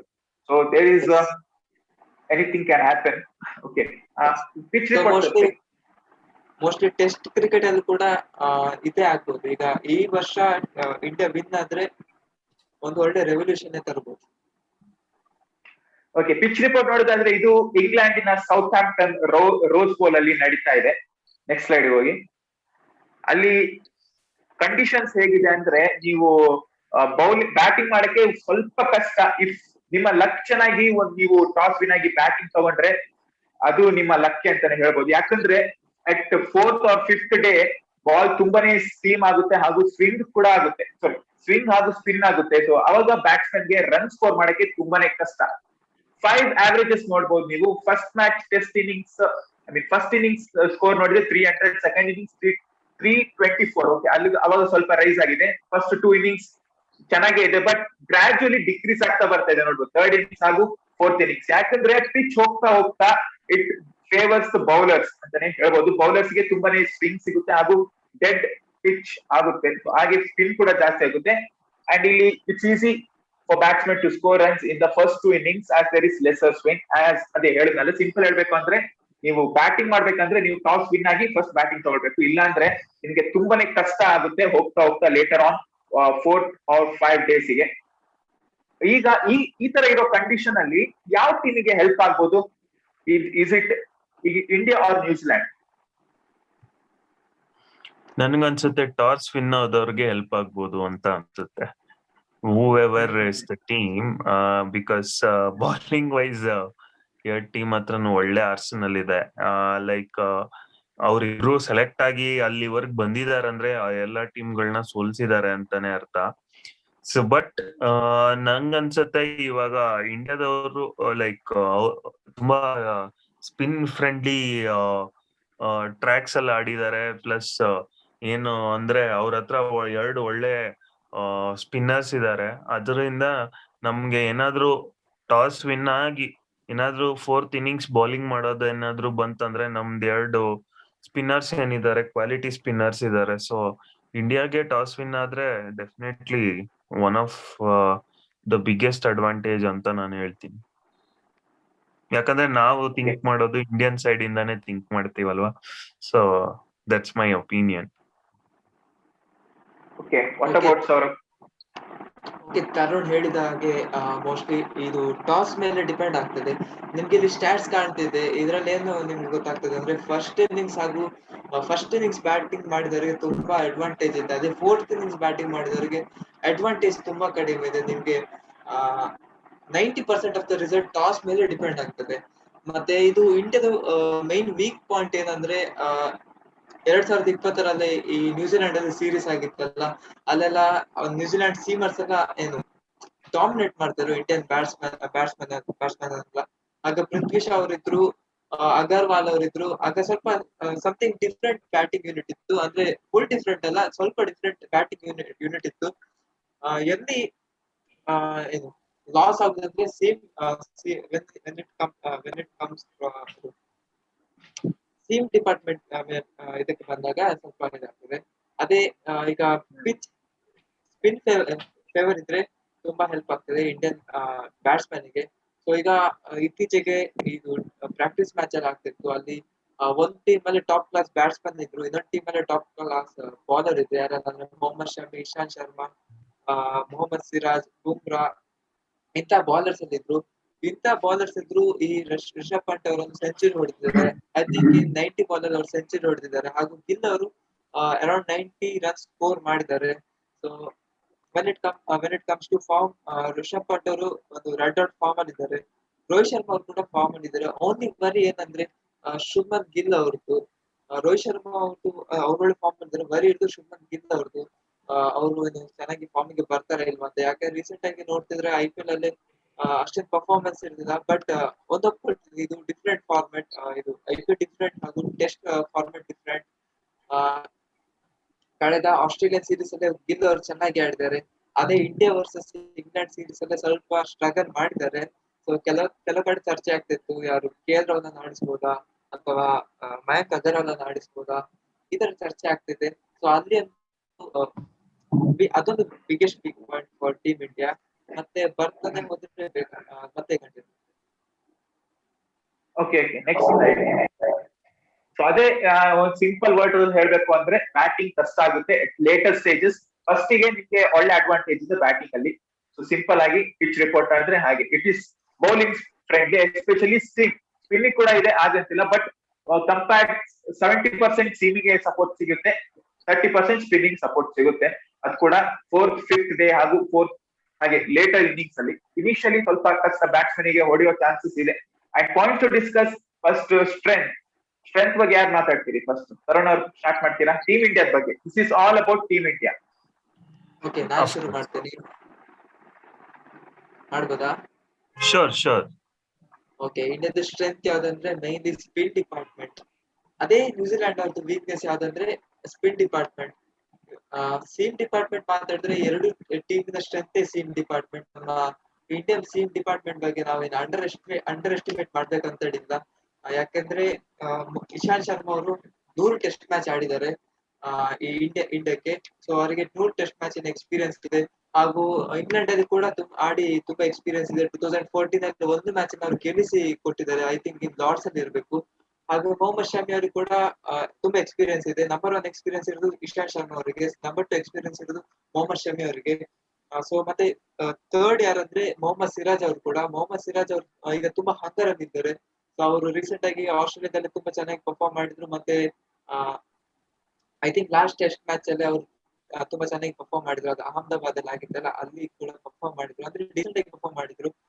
ಮತ್ತೆ ಅವರು ಈ ಸೀರೀಸ್ ಅಲ್ಲಿ ಕೂಡ ತುಂಬಾ ಚೆನ್ನಾಗಿ ಪರ್ಫಾರ್ಮ್ ಮಾಡಿದ್ದಾರೆ. When it comes to test match, Mohammed Siraj is great. ನಾನು T20 ಬಗ್ಗೆ ಎಲ್ಲ ಮಾತಾಡ್ತಿದ್ದೆ, ಟೆಸ್ಟ್ ಮ್ಯಾಚ್ ಬಂದ್ರೆ ನೀವು ಮೊಹಮ್ಮದ್ ಸಿರಾಜ್ ಬಗ್ಗೆ ಮಾತಾಡ್ಬೇಕಂತ ಹೇಳಿಲ್ಲ. ಯಾಕಂದ್ರೆ ಅವ್ರು ಅಷ್ಟು ಚೆನ್ನಾಗಿ ಪರ್ಫಾರ್ಮ್ ಮಾಡ್ತಾರೆ. ಅವರು ಟೆಸ್ಟ್ ಮ್ಯಾಚ್ ಗೆ ಹೇಳಿ ಮಾಡಿಸಿದಂತ ಬಾಲರ್ ಮೊಹಮ್ಮದ್ ಸಿರಾಜ್ ಅವರು. ಬುಮ್ರಾ ಅವ್ರ ಬಗ್ಗೆ ಮಾತಾಡಿದ್ರು ಕೂಡ ಚೆನ್ನಾಗಿ ಬಾಲ್ ಮಾಡ್ತಾರೆ. ಪ್ಲೇಯಿಂಗ್ ಅವ್ರ ಬಗ್ಗೆ ಮಾತಾಡ್ತೀನಿ. ಬ್ಯಾಟಿಂಗ್ ನೀವು ಕವರ್ ಮಾಡಿ. ಅಲ್ಲ, ನೀವು ಮೈಕ್ ಸ್ವಲ್ಪ ಹತ್ರ ಇಟ್ಟು ಮಾತಾಡಿ, ಒಳ್ಳೆ ಇನ್ನು ಚೆನ್ನಾಗಿ ಕೇಳುತ್ತೆ ಅಂತ ಅಷ್ಟೇ. ಓಕೆ. ಅಫ್ಕೋರ್ಸ್, ಡೆಫಿನೆಟ್ಲಿ ಅವ್ರು ಹೇಳಿರೋದು ತುಂಬಾ ಒಳ್ಳೆ ಪಾಯಿಂಟ್. ನಂದು ಅದೇ, ಬಟ್ ನಾನು ಅದು ಪಾಯಿಂಟ್ ಬಿಟ್ಟು ಹೇಳೋದಂದ್ರೆ, ಇಂಡಿಯಾದಲ್ಲಿ ಬ್ಯಾಟಿಂಗ್ ಅಂತ ನೋಡಿದ್ರೆ ತುಂಬಾ ಮ್ಯಾಚ್ ವಿನ್ನರ್ಸ್ ಗಳಿದ್ದಾರೆ. ಅಂದ್ರೆ 200 ಹೊಡೆಯುವಂತ ಕೆಪಾಸಿಟಿ ಇರುವಂತ ಪ್ಲೇಯರ್ಸ್ ಗಳು ತುಂಬಾ ಇದ್ದಾರೆ. ಸೊ ಅದನ್ನ one of the biggest strength ಅಂತ ನಾನು ಹೇಳ್ತೀನಿ. ಯಾಕಂದ್ರೆ ಇವಾಗ ರೋಹಿತ್ ಶರ್ಮಾನೇ ಇರ್ಬೋದು, ಗಿಲ್ ಇರ್ಬೋದು, ಇಲ್ಲ ಮಯಾಂಕ್ ಅಗರ್ವಾಲ್ ತಗೊಂಡ್ರು, ಪೂಜಾರ ಇರ್ಬೋದು, ಕೊಹ್ಲಿ ಇರ್ಬೋದು, ಈಗ 300 ಬಾಲ್ಸ್ ಆಡೋಂತ ಪ್ಲೇಯರ್ಗಳು. ಸೊ ಇವರು 200 ಹೊಡೆಯುವಂತ ಕೆಪಾಸಿಟಿ ಇದೆ. ಟಿಲ್ ರಹಾನೆ ಅಂಡ್ ಈವನ್ ನಾವು ನೋಡ್ದಂಗೆ ಪಂಟ್ ಅವ್ರಿಗೂನು ಬಿಗ್ ಸ್ಕೋರ್ ಹೊಡೆಯುವಂತ, ಬಿಗ್ 100s ಹೊಡೆಯುವಂತ ಕೆಪಾಸಿಟಿ ಇದೆ. ಅದೇ ಇಂಡಿಯನ್ ಸ್ಟ್ರೆಂತ್ ಅಂತ ಹೇಳ್ತೀನಿ, ಅಪಾರ್ಟ್ ಫ್ರಮ್ ಹಿಸ್ ಪಾಯಿಂಟ್. ಅದ್ರ ಜೊತೆಗೆ ಇನ್ನೊಂದೇನಂದ್ರೆ ಲಾಂಗ್ ಟೈಲ್ ಅಂತ ಹೇಳ್ತೀನಿ. ಅಂದ್ರೆ ಬೌಲರ್ಸ್ ಗಳು ಸ್ವಲ್ಪ ಬ್ಯಾಟಿಂಗ್ ಆಡೋ ಕೆಪಾಸಿಟಿ ಇದೆ, accept for Bumrah and Shami. ನನ್ ಪ್ರಕಾರ ಬುಮ್ರಾ ತಗೋಬಹುದು. So Bumrah and Shami, like Ravindra Jadeja ಅವರು ತುಂಬಾ ಸತಿ 50s ಗಳನ್ನ ಹೊಡೆದ್ಬಿಟ್ಟು ತುಂಬಾ ಇಂಪಾರ್ಟೆಂಟ್ ನಾಕ್ಸ್ ಅಂತ ನಾನು ಹೇಳ್ತೀನಿ. ಯಾಕಂದ್ರೆ ಇವಾಗ ಅಪೋಸಿಟ್ ಎಂಡ್ ಅಲ್ಲಿ ರಿಷಬ್ ಪಂಟ್ ಅಂತ ಬ್ಯಾಟ್ಸ್ಮನ್ ಬಂದ್ರೆ, you want someone to at least stick ಅಂತ ಹೇಳಿದಾಗ, ಇವರು 100 runs ಪಾರ್ಟ್ನರ್ಶಿಪ್ ಕೊಟ್ಟರೆ ತುಂಬಾ ಬೂಸ್ಟ್ ಆಗುತ್ತೆ ಟೀಮ್ಗೆ. ಸೊ ಈವನ್ ಅಶ್ವಿನ್ ತುಂಬಾ ಸತಿ ನಾವು ಎಕ್ಸ್ಪೆಕ್ಟೇ ಮಾಡಿರಲ್ಲ ಅಶ್ವಿನ್ ಅಷ್ಟೊತ್ತು ಆಡ್ತಾರೆ ಅಂತ. ಎಲ್ಲರೂ ಔಟ್ ಆದಾಗ ಅಶ್ವಿನ್ ಒಳ್ಳೆ performance. So these two are one few biggest strength ಅಂತ ಹೇಳ್ತೀನಿ. ಓಕೆ, ನೀವು ತರುಣ್ ಅವ್ರ ಬ್ಯಾಟಿಂಗ್ ಸ್ಟ್ರೆಂತ್ ಬಗ್ಗೆ ಹೇಳಿದ್ರು, ಸೌರಭ್ ಅವ್ರ ಬೌಲಿಂಗ್ ಸ್ಟ್ರೆಂತ್ ಬಗ್ಗೆ ಹೇಳಿದ್ರು. ನಾನು ಎರಡು ಕಂಬೈನ್ ಮಾಡಿ ಹೇಳ್ತೀನಿ. ಸಿಂಪಲ್ ವರ್ಡ್ಸ್ ಅಲ್ಲಿ ಹೇಳ್ಬೇಕು ಅಂದ್ರೆ, ಇಂಡಿಯಾದ ಬಿಗ್ಗೆಸ್ಟ್ ಸ್ಟ್ರೆಂತ್ ಏನಿದ್ರೆ it's team balance. From top to bottom ನೋಡಿದ್ರೆ ಎಲ್ಲ ಕ್ವಾಲಿಟಿ ಪ್ಲೇಯರ್ಸ್ ಇದ್ದಾರೆ. ಕರೆಕ್ಟ್, ಎಲ್ಲ players are good enough to ride over the England ನ ಗೆಲ್ಲುವಷ್ಟು ಸಾಮರ್ಥ್ಯ ಇದೆ. ಬಟ್ ಅವರು ಯೂಸ್ ಮಾಡ್ಕೊಳ್ಬೇಕು. ಕಳೆದ ಸೆಮಿಫೈನಲ್ ಹಾಗೂ ಕಳೆದ ನಾಕ್ಔಟ್ ಅಲ್ಲಿ ಚೋಕ್ ಮಾಡಿದಾಗ ಇಲ್ಲಿ ಚೋಕ್ ಮಾಡಿದ್ರೆ ಫ್ಯಾನ್ಸ್ ಗೆ ತುಂಬಾನೇ ಬೇಜಾರಾಗುತ್ತೆ. ಒಂದು ICC ಕಪ್ ಕೂಡ ಇಲ್ಲ after 2014. So fans are expecting to come back strong team ಇಂಡಿಯಾಕ್ಕೆ. ಹಾಗೂ ಸ್ಟ್ರೆಂತ್, ಬ್ಯಾಟಿಂಗ್ ಸ್ಟ್ರೆಂತ್ ಹೇಳಿದ್ರಲ್ಲ ತರುಣ್ ಅವರು, ಬ್ಯಾಟಿಂಗ್ ಸ್ಟ್ರೆಂತ್ ಎಲ್ಲಿ ವೀಕ್ ಕಾಣ್ತಾ ಇದೆ ಅಂತ ನಂಗೆ ಗೊತ್ತಾಗ್ತಿಲ್ಲ. ಫ್ರಮ್ ಯಾವಾಗ ಕ್ರಿಕೆಟ್ ಸ್ಟಾರ್ಟ್ ಆಯ್ತು ಇಂಡಿಯಾದಲ್ಲಿ 1983, ಫ್ರಮ್ ಕಪಿಲ್ ದೇವ್, ಸುನಿಲ್ ಗವಾಸ್ಕರ್, ಸಚಿನ್ ತೆಂಡೂಲ್ಕರ್, ರಾಹುಲ್ ದ್ರಾವಿಡ್, ವಿರಾಟ್ ಕೊಹ್ಲಿ, ಧೋನಿ ಹಾಗೂ ನಮ್ಮ ಮುಂಬರುವ generation Prithvi Shaw, Gill, Devdutt Padikkal, India has produce some talented batsman. ಇನ್ನು ಕೂಡ ಲಿಸ್ಟ್ ಜಾಸ್ತಿನೇ ಇದೆ, ಬ್ಯಾಟಿಂಗ್ ಅಲ್ಲಿ ಏನು ಕಮ್ಮಿ ಇಲ್ಲ. ಹಾಗೂ ನಮ್ಮ ಈ ಪ್ರೆಸೆಂಟ್ ಸ್ಕ್ವಾಡ್ ನೋಡ್ಬೇಕಾದ್ರೆ team is balanced of both ನಿಮ್ಗೆ ಇಲ್ಲಿ ಪೇಷನ್ಸ್ ಆಗಿ ಇದ್ದು ಎಕ್ಸ್ಪೀರಿಯನ್ಸ್ ಪ್ಲೇಯರ್ಸ್ ಕೂಡ ಇದ್ದಾರೆ, ಪೇಷನ್ಸ್ ಆಗಿದ್ದು ಆಡುವವರು, ಡಿಫೆನ್ಸ್ ಆಡುವವರು, ಹಾಗೂ youngsters, fiery youngsters who can fire. ದೊಡ್ಡ T20 ಟೆಸ್ಟ್ ಮ್ಯಾಚ್ ಅಲ್ಲಿ T20 ಆಡೋರು ಕೂಡ ಸಿಗ್ತಾರೆ ನಿಮ್ಗೆ. So it's a combination of both. So ಅದಕ್ಕೆ ಟೀಮ್ ಇಂಡಿಯಾ ಇಷ್ಟು ಈ ಮಟ್ಟಕ್ಕೆ ತಲುಪಿದೆ. ವೆಲ್ ಬ್ಯಾಲೆನ್ಸ್ಡ್ ಆಗಿದೆ ಟೀಮ್. ಹಾಗೂ ನೀವು ಈಗ ಹೇಳಿದ್ರಲ್ಲ, ಪಂತ್ ಎಲ್ಲ ದೊಡ್ಡ ದೊಡ್ಡ 6 ಹೊಡಿತಾರೆ, ಐ ಮೀನ್ ಬೇಗ 50 ಮಾಡೋ ಚಾನ್ಸಸ್ ಇದೆ ಅಂತ. ಅದ್ ಯಾಕಂದ್ರೆ only because of the belief. Virat Kohli, Pujara ಅವರಿದ್ದಾರೆ, ಇನ್ನು Rohit Sharma, belief of the experience players. ಅವ್ರು ಏನ್ ಹೇಳ್ತಾರೆ, ಆಯ್ತು ನೀನ್ ಹೋಗು, ನೀನ್ ಏನ್ ಬೇಕಾದ್ರೂ ಹೊಡಿ, ಏನ್ ಬೇಕಾದ್ರೂ ಮಾಡು ಅಂತ ಅವ್ರು ಬಿಡ್ತಾರೆ. Because they have given him a freedom. ಅವ್ರಿಗೆ ಫ್ರೀಡಮ್ ಕೊಟ್ಟಿದ್ದಾರೆ. ಏನಾದ್ರು ಕೊಲಾಟ ನಾವಿದ್ದೀವಿ, ಪೂಜಾರ ಇದ್ದಾರೆ ಮ್ಯಾಚ್ ನ ಕಂಟ್ರೋಲ್ ಮಾಡಕ್ಕೆ ಅಂತ. ಸೊ ಆ ಫ್ರೀಡಮ್ ಇದೆ ರಿಷಬ್ ಪಂತ್ ಅವರಿಗೆ. ಸೊ ಅದರ ಅಡ್ವಾಂಟೇಜ್ ತಗೊಂಡು ಅವರು ಈ ತರ ಫೈರ್ ಮಾಡ್ತಾ ಇದ್ದಾರೆ, ಸರಿಯಾಗಿ ಫೈರ್ ಮಾಡ್ತಿದ್ದಾರೆ. ಇನ್ ಬೌಲಿಂಗ್ ಹೇಳ್ಬೇಕು ಅಂದ್ರೆ, ಬೌಲಿಂಗ್ ಕೂಡ ಈಗ ಒಳ್ಳೆ ಪರ್ಫೆಕ್ಟ್ ಆಗಿ ಕಾಣ್ತಾ ಇದೆ. ಬಟ್ ಅವ್ರಿಗೆ ಒಂದು ಕನ್ಫ್ಯೂಷನ್ ಆಗ್ಬೋದು, ಯಾವ ಬೌಲರ್ಸ್, ಯಾಕಂದ್ರೆ ಒಬ್ರಿಗಿಂತ ಒಬ್ರು ಕಿಲಾಡಿ ಇದ್ದಾರೆ ಬೌಲರ್ಸ್. ಉಮೇಶ್ ಯಾದವ್ ಆಗಿರ್ಬೋದು, ಮೊಹಮ್ಮದ್ ಸಿರಾಜ್, ಇಶಾಂತ್ ಶರ್ಮಾ, ಇವರು ಬುಮ್ರಾ, ಶಾರ್ದುಲ್ ಠಾಕೂರ್. ಸೊ ಯಾರಿಗೆ ಚಾನ್ಸ್ ಕೊಡ್ತಾರೆ ಇನ್ the first 11, that will be very challenging for team India management. ಈಗ ವೀಕ್ನೆಸ್ ಬಗ್ಗೆ ಮಾತಾಡೋದಾದ್ರೆ, ವೀಕ್ನೆಸ್ ಹೇಳಿ, ಯಾರಾದ್ರೂ ಹೇಳಿ ಫಸ್ಟ್. ಟೀಮ್ ಇಂಡಿಯಾದ ವೀಕ್ನೆಸ್ ಏನು? ವೀಕ್ನೆಸ್ ಏನಾದ್ರು ಇದೆಯಾ, ಮೇಜರ್ ವೀಕ್ನೆಸ್? ನಂಗೆ ಒಂದು ವೀಕ್ನೆಸ್ ಕಾಣ್ತದೆ. ಏನಂದ್ರೆ ಓಪನಿಂಗ್ ಪ್ಯಾರ್ ಅಲ್ಲೇ ರೋಹಿತ್ ಶರ್ಮಾ ಆರ್ ಶುಭ್ಮನ್ ಗಿಲ್ ಆರ್ ಯಾರು ಅಗರ್ವಾಲ್ ಆರ್ KL ರಾಹುಲ್, ಇದೊಂದೇ ವೀಕ್ನೆಸ್ ಕಾಣ್ತಾ ಇತ್ತು. ಮಿಕ್ಕಿದೆಲ್ಲ ತುಂಬಾ ಪರ್ಫೆಕ್ಟ್ ಆಗಿ ಕವರ್ ಅಪ್ ಆಗಿದೆ. ಬಟ್ ಅದು ತುಂಬಾ ದೊಡ್ಡ ಹೆಡ್ಡೇಕ್ ಕೂಡ ಟೀಮ್ ಮ್ಯಾನೇಜ್ಮೆಂಟ್ ಅವರಿಗೆ. KL ರಾಹುಲ್ ಅವರು ಈಗ ಒಳ್ಳೆ ಫಾರ್ಮ್ ಅಲ್ಲಿ ಇದ್ದಾರೆ, IPL ಅಲ್ಲಿ ಒಳ್ಳೆ ಫಾರ್ಮ್ ಅಲ್ಲಿ ಇದ್ರು, ಲೀಡಿಂಗ್ ರನ್ ಸ್ಕೋರರ್ ಆಗಿದ್ರು. ಸೊ ಅವರನ್ನು ಈಗ ಸಡನ್ ಆಗಿ ಸ್ಕ್ವಾಡಿಗೆ ತರದು ಕೂಡ ತುಂಬಾ ಕಷ್ಟ ಆಗ್ತದೆ. ತರ್ಬೋದು ಯಾವಾಗಂದ್ರೆ ಅವರು ಈ ಪ್ರಾಕ್ಟೀಸ್ ಮ್ಯಾಚ್ ಅಲ್ಲಿ ತುಂಬಾ ಚೆನ್ನಾಗಿ ಪರ್ಫಾರ್ಮ್ ಮಾಡಿದ್ರೆ, ಅಥವಾ ಗಿಲ್ ಅವರನ್ನು ಕೂಡ ರಿಟೈನ್ ಮಾಡ್ಬೋದು. ಅಗರ್ವಾಲ್ ಅವರು ಕೂಡ ಇದ್ದಾರೆ, ಅವ್ರು ಕೂಡ ಚೆನ್ನಾಗಿ ಪರ್ಫಾರ್ಮ್ ಮಾಡಿದ್ದಾರೆ. ಮತ್ತೆ ಒಳ್ಳೆ ಫಾರ್ಮ್ ಅಲ್ಲಿ ಕೂಡ ಇದ್ರು. ಲಾಸ್ಟ್ ಆಸ್ಟ್ರೇಲಿಯನ್ ಸೀರೀಸ್ ಅಲ್ಲಿ ಸ್ವಲ್ಪ ಫಾರ್ಮ್ ಕಳ್ಕೊಂಡ್ರು, ಹಾಗೆ ಅವರ ಆಲ್ಮೋಸ್ಟ್ ಅವರ ಪ್ಲೇಸ್ ಕೂಡ ಕಳ್ಕೊಂಡಿದ್ದಾರೆ. ಅದೊಂದು ದೊಡ್ಡ ವೀಕ್ನೆಸ್. ಅದೇ ನಮಗ್ ವೀಕ್ನೆಸ್ ಕಾಣ್ತಿರೋದು.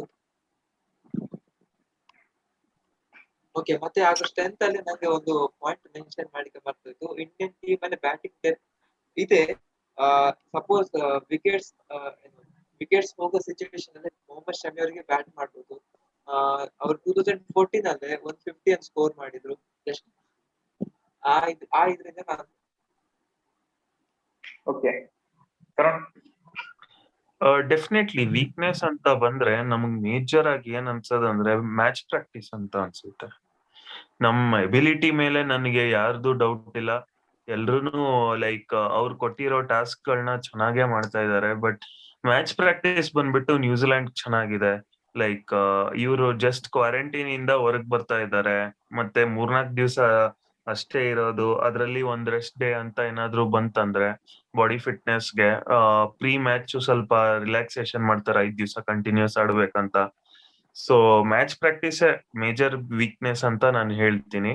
ಅಲಾಂಗ್ ವಿತ್ ದಟ್ ನನ್ಗನ್ಸುತ್ತೆ ಲೈಕ್ ಇಷ್ಟು ದಿವಸ ನಾವು ಏನ್ ವಿನ್ ಆಗ್ತಾ ಬಂದಿದೀವಿ, ನಾವು ಸ್ವಲ್ಪ ಸ್ಪಿನ್ ಬೌಲರ್ಸ್ ಜಾಸ್ತಿ ವಿಕೆಟ್ ತಗೊಂಡಿದ್ದಾರೆ. ಈ ತರ ಟ್ರ್ಯಾಕ್ ಅಲ್ಲಿ where if there was like full seaming track ಏನಾದ್ರು ಕೊಡ್ತು ಅಂತ ಹೇಳಿದ್ರೆ, ನಮ್ ಫಾಸ್ಟ್ ಬೌಲರ್ಸ್ ಹೆಂಗೆ ಅದಕ್ಕೆ ರೆಸ್ಪಾಂಡ್ ಮಾಡ್ತಾರೆ ಅನ್ನೋದು ಒಂದು ಕುತೂಹಲ ಇದೆ. Okay, fine. ವೀಕ್ನೆಸ್ ನನ್ ಕೇಳೋದಾದ್ರೆ, ವೀಕ್ನೆಸ್ ಅಷ್ಟೇ ಕಾಣಲ್ಲ ಇಂಡಿಯನ್ ಟೀಮ್ ಅಲ್ಲಿ, ನೀವೇ ಹೇಳಿದ್ದೀರಾ. ಬಟ್ ಒಂದ್ ಥಿಂಗ್ ಏನಂದ್ರೆ, ಈ ಹಿಂದೆ ನಡೆದ ಸೀರೀಸ್ ಇಂಡಿಯಾ ಅಗೇನ್ಸ್ಟ್ ಆಸ್ಟ್ರೇಲಿಯಾ ಹಾಗೂ England, many of the players ಇಂಜುರಿಯಿಂದ ಅವರು ಮಿಸ್ ಆಗಿದ್ರು ಟೂರ್ನಮೆಂಟ್ ಇಂದ. ಸೊ ಅದು ಒಂದು, ಅದೇ ನೀವು ಹೇಳಿದಾಗೆ ಮ್ಯಾಚ್ ಪ್ರಾಕ್ಟೀಸ್ ಅಂತ ಹೇಳಿದ್ರಲ್ಲ, ಅದು ಕಾಡ್ಬೋದು at some point of time. ಹಾಗೂ ಇನ್ನೊಂದು ಹೇಳ್ಬೇಕಂದ್ರೆ, ಹಾರ್ದಿಕ್ ಪಾಂಡ್ಯ ಅವರು ಆಬ್ಸೆನ್ಸ್ ಅವರು ಕಾಣ್ಬೋದು. ಯಾಕಂದ್ರೆ 5th ಬೌಲಿಂಗ್ ಆಪ್ಷನ್ ಆಗಿ ಯೂಸ್ ಮಾಡ್ಬೋದಿತ್ತು Hardik Pandya in case he was fit. ಯಾಕಂದ್ರೆ ಅವ್ರದ್ದು ಬೌಲಿಂಗ್ ಇಂಗ್ಲೆಂಡ್ ಕಂಡೀಷನ್ ಅಲ್ಲಿ ತುಂಬಾ ಹೆಲ್ಪ್ ಆಗುತ್ತೆ. ಯಾಕಂದ್ರೆ ಇಂಗ್ಲೆಂಡ್ ಕಂಡೀಷನ್ ಅಲ್ಲಿ pace friendly pitch especially. And ಹಾಗೂ KL ರಾಹುಲ್, ಇಶಾಂತ್ ಶರ್ಮಾ, ಮೊಹಮ್ಮದ್ ಶಮಿ, ಬುಮ್ರಾ, ಜಡೇಜಾ ಅಂತವರು ಅಂದ್ರೆ ಸ್ವಲ್ಪ ಟೆಸ್ಟ್ ಮ್ಯಾಚ್ ಇಂದ ದೂರ ಇದ್ರು at some point of time. It will be challenge, ನೋಡೋಣ ಅವ್ರು ಹೇಗೆ ಪರ್ಫಾರ್ಮ್ ಮಾಡ್ತಾರೆ ಅಂತ. ವೈಲ್ ಸಮ್ ಅದರ್ ಪ್ಲೇಯರ್ಸ್ ಅವರಿಗೆ ಟಚ್ ಇದೆ, ವಿರಾಟ್ ಕೊಹ್ಲಿ, ಪೂಜಾರ್ ಆಗಿರ್ಬೋದು, ಅವರೆಲ್ಲ ಲಾಸ್ಟ್ ಮ್ಯಾಚ್ ಆಡಿದ್ದಾರೆ. ಸೊ ಅವರಿಗೆ ಗ್ರೇಟ್ ಟಚ್ ಇದೆ, ಅವರೆಲ್ಲ ಮ್ಯಾನೇಜ್ ಮಾಡ್ಕೊಳ್ಬಹುದು. But these players V have to wait and watch how they will cope up with the time. Opportunities, next point, opportunities. ಹೇಗೆ ಅಪಾರ್ಚುನಿಟಿ ಇದೆ ಇಂಡಿಯಾಕ್ಕೆ ವಿನ್ ಆಗೋಕೆ? ಟೀಮ್ ಇಂಡಿಯಾಕ್ಕೆ ವಿನ್ ಆಗೋಕೆ ಏನು ಅಪರ್ಚುನಿಟಿ ಅಂದ್ರೆ, ಸಪೋಸ್ ಅವ್ರೀಗ ಸ್ವಲ್ಪ ಇನ್ನು ಪಿಚ್ಚರ್ ಸ್ವಲ್ಪ ಸ್ಪಿನ್ನಿಗೆ ಸ್ವಲ್ಪ ಫೇವರ್ ಇದ್ರೆ ಅದೊಂದು ಒನ್ ಆಫ್ ದಿ ಅಪರ್ಚುನಿಟಿ ಅಂತಾನೆ ಹೇಳ್ಬೋದು. ಅದು ಟ್ರೂ. ಮತ್ತೆ ಇನ್ನೊಂದು ಏನಂದ್ರೆ, ರೀಸೆಂಟ್ ಆಗಿ ಈಗ ಸೆಕೆಂಡ್ ಟೆಸ್ಟ್ ಮ್ಯಾಚ್ ಆಗ್ತಿದೆ ಅಲ್ಲ, ಸೆಕೆಂಡ್ ಟೆಸ್ಟ್ ಮ್ಯಾಚ್ ಅಲ್ಲಿ ಕೇನ್ ವಿಲಿಯಮ್ಸನ್ ಅವರು ರೆಸ್ಟ್ ಇದ್ದಾರೆ. ಮೋಸ್ಟ್ ಅವರಿಗೆ ಮೇಜರ್ ಇಂಜುರಿ ಆಗಿದೆ ಅಥವಾ ಇಂಜುರಿ ಪ್ರಿಕಾಷನ್ ಏನ್ ಕೂಡ ಅವರು ಸರಿಯಾಗಿ ನ್ಯೂಸ್ ಹೊರಗಡೆ ಬಿಡ್ಲಿಲ್ಲ. ಸೊ ಅಂತದೇನಾದ್ರು ಆಗಿದ್ರೆ ಸ್ವಲ್ಪ ಅಪರ್ಚುನಿಟಿ ಇದೆ, ಅಂತದ್ ಆಗ್ಬಾರ್ದು ಹೇಳ್ತಿದ್ದೀನಿ. ಮತ್ತೆ ಇನ್ನೊಂದು ರಿಪೋರ್ಟ್ ಪ್ರಕಾರ ಮಿಚೆಲ್ ಸ್ಯಾಂಟನ್ ಅವರಿಗೆ ಸ್ವಲ್ಪ ಇಂಜುರಿ ಇಶ್ಯೂಸ್ ಇದೆ ಅಂತ ನಾನು ಕೇಳಿಪಟ್ಟಿದ್ದೀನಿ.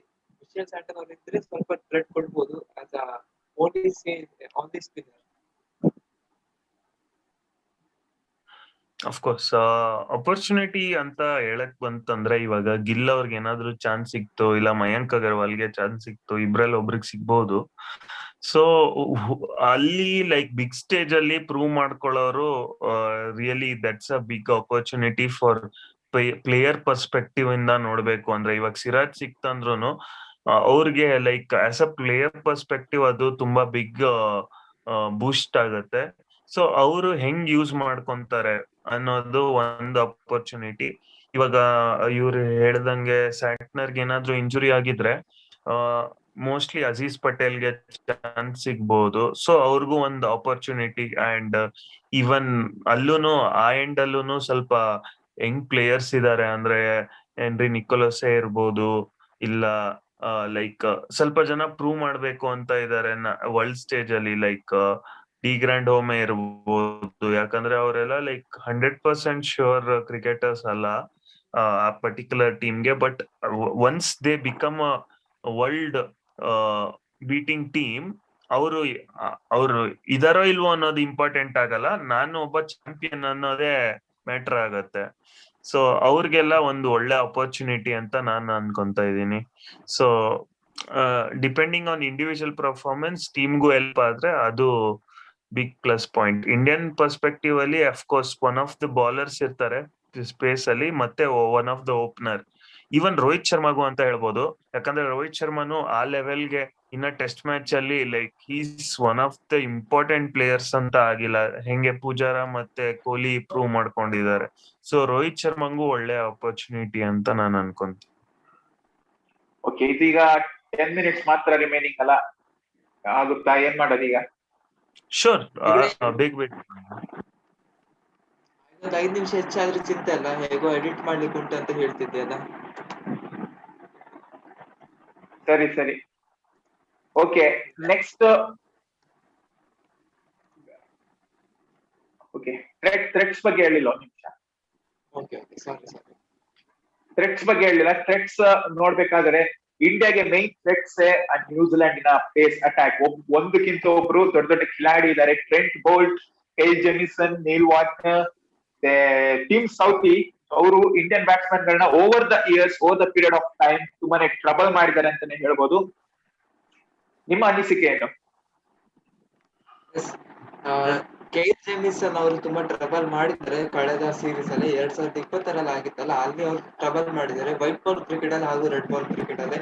ಮತ್ತೆ ರೀಸೆಂಟ್ ಆಗಿ ಆಗ್ತಿರುವ ನ್ಯೂಜಿಲೆಂಡ್ ವರ್ಸಸ್ ಇಂಗ್ಲೆಂಡ್ ಟೆಸ್ಟ್ ಅಲ್ಲಿ ಟಿಮ್ ಸೌಥಿ ಅವರನ್ನು ರೆಸ್ಟ್ ಅಲ್ಲಿ ಇಟ್ಟಿದ್ದಾರೆ. ಅವರ ಬದಲು ಟ್ರೆಂಟ್ ಬೋಲ್ಟ್ ಅವರು ಆಡ್ತಿದ್ದಾರೆ. ಯಾಕಂದ್ರೆ ನಿಮ್ಗೆ ಅಲ್ಲಿ ಗೊತ್ತಾಗ್ತದೆ ಯಾಕೆ ಅವರನ್ನು ರೆಸ್ಟ್ ಅಲ್ಲಿ ಇಟ್ಟಿದ್ದಾರೆ ಅಂತ. ಅವರೇ ಮೇಜರ್ ಟ್ರೆಂಟ್, ಮತ್ತೆ ಅವರನ್ನು ಫ್ರೆಶ್ ಆಗಿ ಇಡ್ಲಿಕ್ಕೆ ಅವರು ರೆಸ್ಟ್ ಅಲ್ಲಿ ಇಟ್ಟಿದ್ದಾರೆ. ಸೊ ಟಿಮ್ ಸೌಥಿ ಮತ್ತೆ ಕೇಲ್ ಜೆಮಿಸನ್ ಅವರು ದೊಡ್ಡ ಟ್ರೆಂಟ್. ಮತ್ತೆ ಇನ್ ಕೇಸ್ ಮಿಚೆಲ್ ಸ್ಯಾಂಟನ್ ಅವರವರು ಇದು ಇಂಜುರಿಯಿಂದ ಹೊರಗೆ ಬಂದ್ರೆ ಅವ್ರು ಕೂಡ ಒಂದು ಟ್ರೆಂಟ್ ಹೇಳ್ಬೋದು ಇನ್ ಪಾಯಿಂಟ್ ಆಫ್ ಬ್ಯಾಟಿಂಗ್ ಮತ್ತೆ ಹಾಗೂ ಸ್ಪಿನ್ನಿಂಗ್ ಪಾಯಿಂಟ್ ಆಫ್ ವ್ಯೂ ಅಲ್ಲಿ. ಯಾಕಂದ್ರೆ ಈಗ ಪಿಚ್ ಸ್ವಲ್ಪ ಸ್ಪಿನ್ ಫೇವರ್ ಇದ್ರೆ ಟ್ರೆಂಟ್ ಮಾಡ್ತಾರೆ. ಅಫ್ಕೋರ್ಸ್ ನಾನಂತೂ ನಿಮ್ ಪಾಯಿಂಟ್ಸ್ ಅಗ್ರಿ ಮಾಡ್ತೀನಿ. No other comments. ಫೈನ್. ಹಾಗೂ ಇನ್ನೊಂದು ಒಂದ್ ಥ್ರೆಟ್ ಇನ್ನೊಂದು ಅಂದ್ರೆ ಅದೆಲ್ಲ ಕವರ್ ಮಾಡಾಗಿದೆ ನ್ಯೂಜಿಲ್ಯಾಂಡಿಗೆ. ಅದೇ before pumping up in to the world test championship final ಅವರಿಗೆ 2 match ಸೀರೀಸ್ ಏನೋ ಇದೆಯಲ್ಲ ಇಂಗ್ಲೆಂಡ್ ಜೊತೆಗೆ. So that will be added advantage. So Devon Conway will be also threat for India. ನೋಡ್ಬೇಕು ಅವ್ರು ಹೇಗೆ ಪರ್ಫಾರ್ಮ್ ಮಾಡ್ತಾರೆ ಅಂತ. ಅವ್ರಿಗೆ ಒಳ್ಳೆ ರೆಡ್ ಹಾಟ್ ಫಾರ್ಮ್ ಅಲ್ಲಿ ಇದ್ದಾರೆ, ಒಳ್ಳೆ ಟಚ್ ಅಲ್ಲಿ ಕೂಡ ಇದ್ದಾರೆ. ಈವನ್ ಇಂಗ್ಲೆಂಡ್ ಕೂಡ, ನ್ಯೂಜಿಲೆಂಡ್ ಕೂಡ ಒಂದು ಇಂಗ್ಲೆಂಡ್ ಜೊತೆಗೆ ಆಡುವ ಮುಖಾಂತರ ಒಂದೊಳ್ಳೆ ಫಾರ್ಮ್ ಅಲ್ಲಿ ಇರ್ತಾರೆ ಅವರು when compare to India. India ಆಡಿ ಒಂದಿಷ್ಟು 3-4 ತಿಂಗಳಾಗಿರ್ಬೋದು ಟೆಸ್ಟ್ ಮ್ಯಾಚ್ ಆಡಿ. ಈಗೀಗ ಆಡಿ ಬರ್ತಾ ಇರುವ New Zealand will be dangerous. India ಅವರನ್ನ ಹೇಗೆ ಟ್ಯಾಕಲ್ ಮಾಡ್ತಾರೆ ಅಂತ ನೋಡ್ಬೇಕು. Okay, next. ಇಂಡಿಯಾದವರಿಗೆ ದೊಡ್ಡ ಥ್ರೆಟ್ ಹೇಳ್ಬೋದು, ಯಾಕಂದ್ರೆ ಅವರು ಮುಂಚೆ ಕೇನ್ ವಿಲಿಯಮ್ಸ್ ಅವರ ವಿರುದ್ಧ ಆಡಿದ್ದಾರೆ, ಮತ್ತೆ ಟಾಮ್ ಲೇಥಮ್, ಆಸ್ಟ್ರೇಲಿಯಾದವರ ವಿರುದ್ಧ ಆಡಿದ್ದಾರೆ. ಅವರು ಕಾನ್ವೆ ವಿರುದ್ಧ ಆಡ್ಲೇ ಇಲ್ಲ. ಸೊ ಅವರಿಗೆ ಸ್ವಲ್ಪ ತುಂಬಾ ಹೋಮ್ ವರ್ಕ್ ಮಾಡ್ಬೇಕಾಗ್ತದೆ. ರೀಸೆಂಟ್ ಆಗಿ ಆದ ಟೆಸ್ಟ್ ಮ್ಯಾಚಸ್ ಎಲ್ಲ ನೋಡಿ, ಅದು one of the threat. Okay, next. Recent test matches ನೋಡೋದಾದ್ರೆ ಇಂಗ್ಲೆಂಡ್ ವರ್ಸಸ್ ವೆಸ್ಟ್ ಇಂಡೀಸ್ ನೋಡೋದಾದ್ರೆ, ನೀವು ವೆಸ್ಟ್ ಇಂಡೀಸ್ ಇಲ್ಲಿ ಫಸ್ಟ್ ಇನ್ನಿಂಗ್ಸ್ ಅದು okay, first innings West Indies ಅವ್ರು 318 ಸ್ಕೋರ್ ಮಾಡಿದ್ದಾರೆ. ಅದೆಲ್ಲ ಇರ್ಲಿ, ಬಟ್ ಪೇಸರ್ಸ್ ಗೆ ನೋಡಿ ಯಾವ ತರ ಡಾಮಿನೇಟ್ ಮಾಡ್ತಾ ಇದ್ದಾರೆ ಅಂತ. ಇಂಗ್ಲೆಂಡ್ ಅಲ್ಲಿ ಇಂಗ್ಲೆಂಡ್ ಇನ್ನಿಂಗ್ಸ್ ಆಗುವಾಗ ವೆಸ್ಟ್ ಇಂಡೀಸ್ ಪೇಸರ್ಸ್ 10 ವಿಕೆಟ್ ತೆಗೆದಿದ್ದಾರೆ ಅವರೇ full. So West Indies batting ಮಾಡುವಾಗ ಇಂಗ್ಲೆಂಡ್ ಪೇಸರ್ಸ್ ತೆಗೆದಿದ್ದಾರೆ 8 ವಿಕೆಟ್ಸ್ ಹಾಗೂ spin 2 wickets. They completely dominating this pitch. And second innings ನೋಡೋದಾದ್ರೆ ಪೇಸರ್ಸ್ ಗೆ 8 ಹಾಗೂ ಇಲ್ಲಿ ಪೇಸರ್ಸ್ ಗೆ 6, ಸ್ಪಿನ್ನರ್ಸ್ ಗೆ 2, ಸ್ಪಿನ್ನರ್ಸ್ ಗೆ 0. ಒಂದ್ ಮಾತಲ್ಲಿ ಹೇಳ್ಬೇಕು ಅಂದ್ರೆ ಇಟ್ಸ್ ಪೇಸ್ ಡಾಮಿನೇಟಿಂಗ್ ಪಿಚ್. ಅಭಿಪ್ರಾಯ? ಓಕೆ, ಇದು 3 ಕೂಡ ಓದಿ ಬಿಡಿ, ಮತ್ತೆ ಒಟ್ಟಿಗೆ ಅಭಿಪ್ರಾಯ. ಓಕೆ, ಇದು ಇಂಗ್ಲೆಂಡ್ ವರ್ಸಸ್ ಪಾಕಿಸ್ತಾನ್ 2020 ಅಲ್ಲಿ ಆದದ್ದು. 2 ಕೂಡ ಇಂಗ್ಲೆಂಡ್ ವರ್ಸಸ್ ಪಾಕಿಸ್ತಾನ್. ಇದರಲ್ಲಿ ನೋಡೋದಾದ್ರೆ ಪೇಸರ್ಸ್ ಗೆ ಫಸ್ಟ್ ಅದ್ರಲ್ಲೂ ಕೂಡ ಡಾಮಿನೇಟ್ ಮಾಡ್ತಿದೆ England pacers especially. So England ಅವರ ಹೋಮ್ ಟೌನ್ ಅಲ್ಲ, ಇಂಗ್ಲೆಂಡ್ ಅವ್ರು ಏನಾದ್ರು ಫೈನಲ್ ಬಂದಿದ್ರೆ ಒಳ್ಳೆ ಅಡ್ವಾಂಟೇಜ್ ಇತ್ತು ಅವರಿಗೆ. ಹೋಮ್ ಗ್ರೌಂಡ್ ಅಡ್ವಾಂಟೇಜ್ ಕೂಡ ಇತ್ತು, ಪೇಸರ್ಸ್ ಕೂಡ ಒಳ್ಳೊಳ್ಳೆ ಇದ್ರು. ಅದು ಈ ಕಡೆ ನೋಡೋದಾದ್ರೆ ಪೇಸರ್ಸ್ ಗೆ 3 ವಿಕೆಟ್ ಸಿಕ್ಕಿದೆ from Pakistan bowlers. Next match ನೋಡೋದಾದ್ರೆ ಇಲ್ಲಿ ಪೇಸರ್ಸ್ ಗೆ 3, ಸ್ಪಿನ್ನರ್ಸ್ ಗೆ 5. ಫಸ್ಟ್ ಇನ್ನಿಂಗ್ಸ್ ಅಲ್ಲಿ ಸ್ಪಿನ್ನಿಂಗ್ ಡಾಮಿನೇಟ್ ಮಾಡ್ತಾ ಇದೆ. ಹೇಳಕ್ಕಾಗಲ್ಲ, anything can happen in the game of cricket. Pacers ಇಲ್ಲಿ 9 ಹಾಗೂ spin 1 Pakistan England bowlers bowl ಮಾಡುವಾಗ. ಹಾಗೂ ಪಾಕಿಸ್ತಾನದಲ್ಲಿ ಸ್ಪಿನ್ನಿಂಗ್ ಅಟ್ಯಾಕ್ ನೋಡಿದ್ರೆ ಕಂಪ್ಯಾರಿಟಿವ್ಲಿ ಚೆನ್ನಾಗಿದೆ ಹಾಗೆ ನೋಡಿದ್ರೆ. ಅಂಡ್ ಸ್ಪಿನ್ನಿಗೆ ಸೆಕೆಂಡ್ ಇನ್ನಿಂಗ್ಸ್ ಇಂಗ್ಲೆಂಡ್ ಏನು ಬ್ಯಾಟಿಂಗ್ ಮಾಡ್ಲಿಲ್ವಾ, ಸ್ಕೋರ್ ಹಾಕ್ಲಿಲ್ಲ, ಪಾಕಿಸ್ತಾನ ವಿನ್ ಡಿಕ್ಲೇರ್ ಮಾಡಿದ್ರೆ ಇಂಗ್ಲೆಂಡ್ ಓಕೆ ಹಾಗೆ ವಿನ್. ಪೇಸರ್ಸ್ ಗೆ 3 ವಿಕೆಟ್, ಸ್ಪಿನ್ 1 ವಿಕೆಟ್. ಸೊ ಇದು ಒಟ್ಟಿನಲ್ಲಿ ನೀವು ಪರ್ಸೆಂಟೇಜ್ ಹೇಳೋದಾದ್ರೆ 85 to 90% ಪೇಸರ್ಸ್ ಡಾಮಿನೇಟ್ ಮಾಡ್ತಾ ಇದ್ದಾರೆ ಪಿಚ್ ಅಲ್ಲಿ. ಇನ್ನು ಕೇವಲ ಒಂದು 10 to 5% ಸ್ಪಿನ್ನಿಂಗ್ ಅಷ್ಟೇ. Pacers are dominating. ಅದು ಕೂಡ ಟೀಮ್ ನ್ಯೂಜಿಲೆಂಡ್ ಅಲ್ಲಿ ನೋಡ್ಬೋದು ಎಂತೆಂತ ಪೇಸರ್ಸ್ ಇದೆ ಅಂತ. ಒಳ್ಳೆ ಬಾಡೂಟ ಆಗ್ಬಿಡುತ್ತೆ ನ್ಯೂಜಿಲೆಂಡ್ ಅವರಿಗೆ ಇಂಥ ಪಿಚ್ ಅಲ್ಲಿ ಆಡಕ್ಕೆ.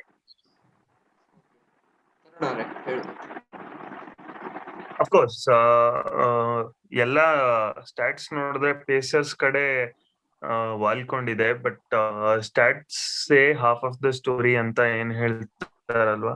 ಮೋಸ್ಟ್ ಆಫ್ ದ ಟೀಮ್ಸ್ ಇಲ್ಲಿ ಇರೋದ್ರಲ್ಲಿ ಲೈಕ್ ಶ್ರೀಲಂಕಾನೇ ಇರ್ಲಿ, ಬಾಂಗ್ಲಾದೇಶ್ ಇರ್ಲಿ, ಇಂಡಿಯಾ ಇರ್ಲಿ, ಇವರೆಲ್ಲ ಸ್ಪಿನ್ನರ್ಸ್ ಇಟ್ಕೊಂಡು ತುಂಬಾ ಆಡ್ತಾರೆ. ಅವರೆಲ್ಲ ಲೈಕ್ ನ್ಯೂಜಿಲೆಂಡ್, ಇಂಗ್ಲೆಂಡ್ ಎಲ್ಲ ಫಾಸ್ಟ್ ಬೌಲರ್ಸ್ ಇಟ್ಕೊಂಡು ಆಡ್ತಾರೆ. ಇಂಗ್ಲೆಂಡ್ ಅಲ್ಲಿ ಆದ್ರೂನು ರಶೀದ್ ಮತ್ತೆ ಅಲಿ ಒಳ್ಳೆ ಸ್ಪಿನ್ನರ್ಸೇ, due respect to them. But Indian spinners ಬಂದ್ಬಿಟ್ಟು ಇವಾಗ ಈವನ್ ಫಸ್ಟ್ ಇಲ್ಲ ಸೆಕೆಂಡ್ ಓವರ್ಸ್ ಇಂದಾನೆ ಸ್ಟಾರ್ಟ್ ಮಾಡ್ಕೊಂಡ್ಬಿಡ್ತಾರೆ. ಸೊ ಅಶ್ವಿನ್ ನಾವು ನಂಬ್ಕೊಂಡು actually he has more variations than a spin bowler ಅಂತ ನಾನು ಹೇಳ್ತೀನಿ. So I think definitely there'll be help maybe second or third day, but starting ದಿವಸ ಇಲ್ಲದೆ ಇರಬಹುದು, ಬಟ್ ಸೆಕೆಂಡ್ ಥರ್ಡ್ ಡೇ ಇಂದ ಸ್ಟಾರ್ಟ್ ಆಗ್ಬೋದು ಅಂತ ನನ್ಗನ್ಸುತ್ತೆ. ಸೊ ಡೆಫಿನೆಟ್ಲಿ ನಮ್ ಕಡೆ ಪೇಸರ್ಸ್ನು ಅಷ್ಟೇ ಚೆನ್ನಾಗಿದ್ದಾರೆ. So nothing to worry about ಅಂತ ನನ್ಗನ್ಸುತ್ತೆ. ಬಟ್ ಅವ್ರದ್ದು ಥ್ರೆಟ್ ಏನಂದ್ರೆ ಅವ್ರ ಪೇಸರ್ಸ್ ಇನ್ನ ಲೈಕ್ ಸ್ವಿಂಗ್ ಕಂಡೀಷನ್ಸ್ ಅಲ್ಲಿ ತುಂಬಾ ಚೆನ್ನಾಗಿ ಸೀಮ್ ಕಂಟ್ರೋಲ್ ಇದೆ. ಲೈಕ್ ಟಿಮ್ ಸೌತಿನೇ ಇರ್ಬೋದು, is a legend of New Zealand ಅಂತ ನಾನು ಹೇಳ್ತೀನಿ. ಟಿಮ್ ಸೌತಿನೇ ಇರ್ಬೋದು, ಇಲ್ಲ ಯಾರೇ ಇದ್ರೂನು I think they are very big threats. ಅವ್ರ ಸೀಮ್ ಪೊಸಿಷನ್ ತುಂಬಾ ಚೆನ್ನಾಗಿದೆ. ಸ್ಟಾಟ್ಸ್ ನೋಡ್ತಾ ಬಂದ್ರೆ ಈ ಪಿಚ್ ಅಲ್ಲೇ ಲೋ ಸ್ಕೋರಿಂಗ್ ಮ್ಯಾಚ್ ಕೂಡ ಆಗಿದೆ, ಹೈ ಸ್ಕೋರಿಂಗ್ ಮ್ಯಾಚ್ ಕೂಡ ಆಗಿದೆ. ಮತ್ತೆ ನಾವು ಒಂದು ಅಬ್ಸರ್ವ್ ಮಾಡಿದೀನಿ ಅಂದ್ರೆ ಇಂಡಿಯನ್ 270 ರನ್ಸ್ ಹೊಡಿಲಿಕ್ಕೆ ತುಂಬಾ ಒದ್ದಾಡ್ತಾರೆ. ಆ ಮ್ಯಾಚ್ ಅಲ್ಲಿ ಹೆಚ್ಚು ಪೇಸರ್ಸ್ ಕಾಟ ಕೊಟ್ಟಿರುವಂತದ್ದು. ಮತ್ತೆ ಇದ್ರಲ್ಲಿ ಹೆಚ್ಚಿನ ವಿಕೆಟ್ ಸ್ಪೇಸಸ್ ಅವ್ರು ತಗೊಂಡಿರುವಂತದ್ದು. ಮತ್ತೆ ಒಂದು ಇನ್ನಿಂಗ್ಸ್ ಅಲ್ಲಿ ಸ್ಪಿನ್ನರ್ಸ್ ಅನ್ನು ಯೂಸೇ ಮಾಡ್ಲಿಲ್ಲ, ಅದು England versus Pakistan first innings ಅಲ್ಲಿ. ಅಂದ್ರೆ ನಿಮ್ಗೆ ಅಲ್ಲೇ ಗೊತ್ತಾಗ್ತದೆ ಸ್ಪೇಸಸ್ ಎಷ್ಟು ಹೆಲ್ಪ್ ಆಗ್ತದೆ ಅಂತ. ಸೊ ಉಳಿದ ಪಾಯಿಂಟ್ಸ್ ಎಲ್ಲ ತರುಣ್ ಹಾಗೂ ಶ್ರೇಯಸ್ ಅವ್ರು ಕವರ್ ಮಾಡಿದ್ದಾರೆ. ಈಗ ನೆಕ್ಸ್ಟ್ ಸ್ಲೈಡ್ ತೋರಿಸ್ತೀನಿ. ಸೊ ಇಲ್ಲಿ ನೋಡ್ತಾ ಬಂದ್ರೆ ಎಸ್ ಹೇಳಿ ಇಲ್ಲಿ ನೋಡ್ತಾ ಓಕೆ ಇಲ್ಲಿ ನೋಡ್ತಾ ಬಂದ್ರೆ ಅವರೇಜ್ ಸ್ಕೋರ್ 250 ಇದೆ. ಮತ್ತೆ ಇಲ್ಲಿ ಸ್ಪಿನ್ನರ್ಸ್ ಎಲ್ಲ ವಿಕೆಟ್ ತೆಗೆದಿದಾರಲ್ಲ. ಓಕೆ, ಫಸ್ಟ್ ಇನ್ನಿಂಗ್ಸ್ ಅಲ್ಲಿ 2 ವಿಕೆಟ್ಸ್ ಸ್ಪಿನ್ನರ್ಸ್ ತೆಗೆದಿದ್ದಾರೆ. ಸೆಕೆಂಡ್ ಇನ್ನಿಂಗ್ಸ್ ಅಲ್ಲಿ ಇಲ್ಲಿ 5 ವಿಕೆಟ್ಸ್ ತೆಗೆದಿದ್ದಾರೆ. ಮತ್ತೆ ಇಲ್ಲಿ 1 ವಿಕೆಟ್, ಮತ್ತೆ ಇಲ್ಲಿ 4 ವಿಕೆಟ್, ಇಲ್ಲಿ 3, ಇಲ್ಲಿ 2, ಇಲ್ಲಿ 3, ಇಲ್ಲಿ 7 ವಿಕೆಟ್ಸ್ ತೆಗೆದಿದ್ದಾರೆ ಸ್ಪಿನ್ನರ್ಸ್. ಇದು 2014 ಹಾಗೂ 2018 ಅಲ್ಲಿ ಆದಂತ ಮ್ಯಾಚಸ್. ಇಲ್ಲಿ ನಾನು ಅಬ್ಸರ್ವ್ ಮಾಡ್ತಾ ಬಂದ್ರೆ ಇಂಗ್ಲೆಂಡ್ ಅಲ್ಲಿ ಮೊಯಿನ್ ಅಲಿ ಅವರು 5 ವಿಕೆಟ್ಸ್ 4 ವಿಕೆಟ್ಸ್ ತೆಗೆದಿದ್ದಾರೆ. ಆದ್ರೆ ನಿಮ್ಗೆ ಇಲ್ಲಿ ಏನ್ ಅರ್ಥ ಮಾಡ್ಬೇಕಂದ್ರೆ ಇಲ್ಲಿ ಫಿಂಗರ್ ಸ್ಪಿನ್ನರ್ಸ್ ಗೆ ತುಂಬಾ ಹೆಲ್ಪ್ ಇದೆ ಅಂತ ಅರ್ಥ ಮಾಡ್ಕೊಳ್ಬೇಕಾಗ್ತದೆ. ಬ್ರಿಸ್ಟ್ ಸ್ಪಿನ್ನರ್ಸ್ ಗೆ ನಂಗೆ ಅಷ್ಟೇನು ಗೊತ್ತಿಲ್ಲ, ಫಿಂಗರ್ ಸ್ಪಿನ್ನರ್ಸ್ ಗೆ ತುಂಬಾ ಹೆಲ್ಪ್ ಆಗ್ತದೆ. ಅಂದ್ರೆ ಫ್ರಾಮ್ ನ್ಯೂಜಿಲೆಂಡ್ ಮಿಚೆಲ್ ಸ್ಯಾಂಟನ್ ಅವರಿಗೆ ತುಂಬಾ ಹೆಲ್ಪ್ ಆಗ್ಬೋದು. ಮತ್ತೆ ಇಂಡಿಯನ್ ಟೀಮ್ ಅಲ್ಲಿ ಜಡೇಜಾ ಹಾಗೂ ಅಶ್ವಿನ್ ಅವರು 2018 ಅಲ್ಲಿ ಮೋಸ್ಟ್ಲಿ ಅಶ್ವಿನ್ ಅವರು ಆಡಿದ್ದು ಅನಿಸ್ತದೆ ಈ ಟೆಸ್ಟ್ ಮ್ಯಾಚಸ್ ಅಲ್ಲಿ. ಸೊ ಇದೆಲ್ಲ ವಿಕೆಟ್ಸ್ ಅಶ್ವಿನ್ ಅವರೇ ತೆಗೆದಿರುವಂತದ್ದು. ಮತ್ತೆ ಕೆಲವರು ಒಂದು ಮ್ಯಾಚ್ ಅಲ್ಲಿ ರೋಹಿತ್ ಶರ್ಮಾ ವಿಕೆಟ್ ತೆಗೆದಿದ್ದಾರೆ. ಮತ್ತೆ ಇಲ್ಲಿ ಓಕೆ, ಇಲ್ಲಿ ಸೆಕೆಂಡ್ ಇನ್ನಿಂಗ್ಸ್ ಅಲ್ಲಿ 5 ವಿಕೆಟ್ಸ್ ಮೊಯಿನ್ ಅಲಿ ಅವರು ತೆಗೆದಿರುವಂತದ್ದು. ಮತ್ತೆ ಇಲ್ಲಿ 4 wickets I think Moin Ali ಹಾಗೂ ಆದಿಲ್ ರಾಶಿದ್. ಹಾಗೂ 2014 ಅಲ್ಲಿ ನೀವು ನೋಡ್ತಾ ಬಂದ್ರೆ ಇಲ್ಲೆಲ್ಲ ವಿಕೆಟ್ಸ್ ತೆಗೆದಿರುವಂತದ್ದೇ from opponent end Moeen Ali, ಮತ್ತೆ ಇಲ್ಲಿ ಅಶ್ವಿನ್ ಹಾಗೂ ಜಡೇಜಾ ಅವರು ತೆಗೆದಿರುವಂತದ್ದು. ಸೊ ಸ್ಪಿನ್ನರ್ಸ್ ಅಲ್ಲೇ ಫಿಂಗರ್ ಸ್ಪಿನ್ನರ್ಸ್ ಅವರಿಗೆ ತುಂಬಾ ಹೆಲ್ಪ್ ಆಗ್ತದೆ.